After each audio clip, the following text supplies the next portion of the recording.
ಈದ್ ಮಿಲಾದ್ ಹಿನ್ನೆಲೆ ಜಮಖಂಡಿಯಲ್ಲಿ ಮಾನವೀಯ ಸೇವೆ. ಸರ್ಕಾರಿ ಆಸ್ಪತ್ರೆಯ ರೋಗಿಗಳಿಗೆ ಆಹಾರ ಪದಾರ್ಥ ವಿತರಣೆ. ಜಮಖಂಡಿ ನಗರದ ಆಸ್ಪತ್ರೆಯಲ್ಲಿ ನಡೆದ ವಿಶೇಷ ಕಾರ್ಯಕ್ರಮ.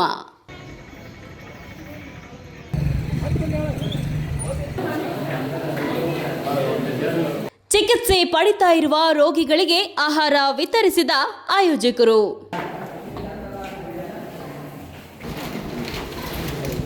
ರೋಗಿಗಳ ಆರೋಗ್ಯ ವಿಚಾರಿಸಿ ಶೀಘ್ರ ಗುಣಮುಖರಾಗುವಂತೆ ಹಾರೈಕೆ.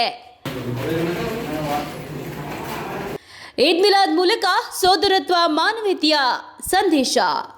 ಹಬ್ಬದ ಸಂಭ್ರಮವನ್ನು ರೋಗಿಗಳೊಂದಿಗೆ ಹಂಚಿಕೊಂಡ ಕಾರ್ಯಕರ್ತರು. ಇವತ್ತು ಪ್ರವಾದಿ ಹಜರತ್ ಮೊಹಮ್ಮದ್ ಮುಸ್ತಫಾ ಸಲ್ಲಲ್ಲಾಹು ಅಲೈಹಿ ವಸಲ್ಲಂ ಅವರ ಜನ್ಮದಿನದ ಅಂಗವಾಗಿ ಎಆರ್ಎಂ ಪಕ್ಷದ ವತಿಯಿಂದ ಜಮಖಂಡಿ ನಗರದ ತಾಯಿ ಮತ್ತು ಮಕ್ಕಳ ಆಸ್ಪತ್ರೆ ಹಾಗೂ ತಾಲೂಕಾ ಸಾರ್ವಜನಿಕ ಆಸ್ಪತ್ರೆಯಲ್ಲಿ ರೋಗಿಗಳಿಗೆ ಮತ್ತು ಸಾರ್ವಜನಿಕರಿಗೆ ಅನ್ನ ಹಂಪಲು ವಿತರಿಸುವ ಸೇವಾ ಕಾರ್ಯಕ್ರಮವನ್ನು ಹಮ್ಮಿಕೊಂಡಿದ್ದೇವೆ. ಪ್ರವಾದಿ ಮೊಹಮ್ಮದ್ ಮುಸ್ತಫಾ ಸಲ್ಲಲ್ಲಾಹು ಅಲೈಹಿ ವಸಲ್ಲಂ ಅವರ ಸಂದೇಶದಂತೆ ಬಡವರ ಕಣ್ಣಿಸುವುದು, ಹಸಿದವರಿಗೆ ಅನ್ನ ನೀಡುವುದು ಇದೇ ನಿಜವಾದ ಮಾನವೀಯತೆ. ಪ್ರೀತಿ ಹಂಚೋಣ, ಸೇವೆ ಮಾಡೋಣ, ಮಾನವೀಯತೆಯನ್ನು ಬೆಳೆಸೋಣ. ಪ್ರವಾದಿ ಮೊಹಮ್ಮದ್ ಮುಸ್ತಫಾ ಸಲ್ಲಲ್ಲಾಹು ಅಲೈಹಿ ವಸಲ್ಲಂ ಅವರ ಮಹಾನ ಸಂದೇಶ ಏನಂತಪ್ಪ ಅಂದರೆ, ಧರ್ಮದ ಹೆಸರಿಗಿಂತ ಮಾನವೀಯತೆಯೇ ದೊಡ್ಡದು. ಆದ ಕಾರಣಕ್ಕಾಗಿ ಪ್ರೀತಿ ಬೆಳೆಸೋಣ, ಸೌಹಾರ್ದತೆಯನ್ನು ಹಂಚೋಣ. ಸಂತೋಷದ ಮೂಲಕ ಇವತ್ತು ಈ ಕಾರ್ಯಕ್ರಮವನ್ನು ಹಮ್ಮಿಕೊಳ್ಳುತ್ತಿದ್ದೇವೆ. ವಿವಿಧ ಜಮಖಂಡಿ ನಗರದಲ್ಲಿ ವಿವಿಧ ಭಾಗಗಳಲ್ಲಿ ಚಾಕ್ಲೇಟ್ ಮತ್ತು ಬಿಸ್ಕಿಟ್ ವಿತರಣೆಯನ್ನು ಮಾಡಿ ಸಾರ್ವಜನಿಕರಿಗೆ ಮತ್ತು ಮಕ್ಕಳಿಗೆ ಸಂತೋಷವನ್ನು ಹಚ್ಚುತ್ತಾ ಈ ಕಾರ್ಯಕ್ರಮವನ್ನು ಮುಂದೆ ಮಾಡುತ್ತಿದ್ದೇವೆ. ಆದ ಕಾರಣಕ್ಕಾಗಿ ನಾವು ಎಲ್ಲರೂ ಇವತ್ತು ಬಂದಿದ್ದೀರಿ. ನಮಗೆ ಸಹಕರಿಸಿದ್ದಕ್ಕಾಗಿ ತಮ್ಮೆಲ್ಲರಿಗೂ ಧನ್ಯವಾದಗಳು. ಇವತ್ತು ಮೊಹಮ್ಮದ್ ಪೈಗಂಬರ್ ಅವರು ಸಲ್ಲಲ್ಲಾಹು ಅಲೈಹಿ ವಸಲ್ಲಂ ಅವರ ಒಂದು ಜನ್ಮದಿನದ ಪ್ರಯುಕ್ತ ನಮ್ಮ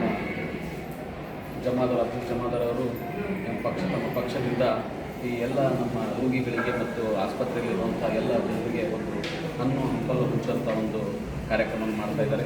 ಆ ಕಾರ್ಯಕ್ರಮಕ್ಕೆ ಆಗಮಿಸಿ ನಮ್ಮ ಆಸ್ಪತ್ರೆಗೆ ಒಂದು ಒಳ್ಳೆಯ ಸೇವೆ ನೀಡುತ್ತಿರುವಂಥ ತಮ್ಮೆಲ್ಲರಿಗೂ ಧನ್ಯವಾದಗಳು ಹೇಳ್ತೀನಿ. ಅದೇ ರೀತಿ ತಮ್ಮೆಲ್ಲರಿಗೂ ಇವತ್ತಿನ ಪ್ರೊಫೆಟ್ ಮೊಹಮ್ಮದ್ ಅವರ ಜನ್ಮದಿನಕ್ಕೆ ಶುಭಾಶಯಗಳನ್ನು ಹೇಳ್ತೀನಿ. ಪ್ರೊಫೆಟ್ ಅವರು ನಮ್ಮ ಜಮಾದಾರ್ ಹೇಳಿದಂಗೆ ಶಾಂತಿಯ ಒಂದು ಸಂದೇಶವನ್ನು ತಂದರು. ನಮ್ಮ ಜಗತ್ತಿಗೆ ಶಾಂತಿ. ಅವರ ಮಕ್ಕದಲ್ಲಿ ಜನನವಾದ ಮೇಲೆ ಅವಾಗಿನ ಕಂಡೀಷನ್ಗಳು, ಸಿಚುವೇಷನ್ಗಳು ಬಹಳ ಕೆಟ್ಟ ಸಿಚುವೇಷನ್ಗಳಿವೆ. ಅಂಥ ಒಂದು ಈ ಪರಿಸ್ಥಿತಿಯೊಳಗೆ ನಮ್ಮ ಧರ್ಮ ಸ್ಥಾಪನೆ, ಒಂದು ಶಾಂತಿಯ ಒಂದು ಧರ್ಮ ಸ್ಥಾಪನೆ ಮಾಡುವಂಥ ಒಂದು ಕಾರ್ಯವನ್ನು ಪ್ರೊಫೆಟ್ ಮೊಹಮ್ಮದ್ ಅವರು ತಗೊಂಡ್ಬಂದರು.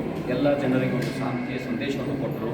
ಹಸಿದವರಿಗೆ ಅನ್ನ, ನೀರಡಿಸಿದವರಿಗೆ ನೀರು, ಇವು ನಮ್ಮ ಅಂದರೆ ಒಂದು ಮರ್ಸಿ. ಒಂದು ಯಾವ ರೀತಿ ನಾವು ನಮ್ಮ ಧರ್ಮದೊಳಗೆ ಹೇಳಿದಾರಪ್ಪ ಅಂದರೆ ಎಲ್ಲ ಧರ್ಮದೊಳಗೂ ಹೇಳಿದ್ದಾರೆ. ಅಂದರೆ ನಮ್ಮ ಧರ್ಮದೊಳಗೂ ಕೂಡ ಕುರಾನ್ದಲ್ಲಿ ಅದನ್ನು ಒಂದು ಏನು ಹೇಳಿದ್ದಾರೆ ಅಂದರೆ, ಯಾವತ್ತೂ ನಾವು ಮನುಷ್ಯರು ಒಂದು ಶಾಂತಿಯ ಪಾಲನೆ ಮಾಡಬೇಕು.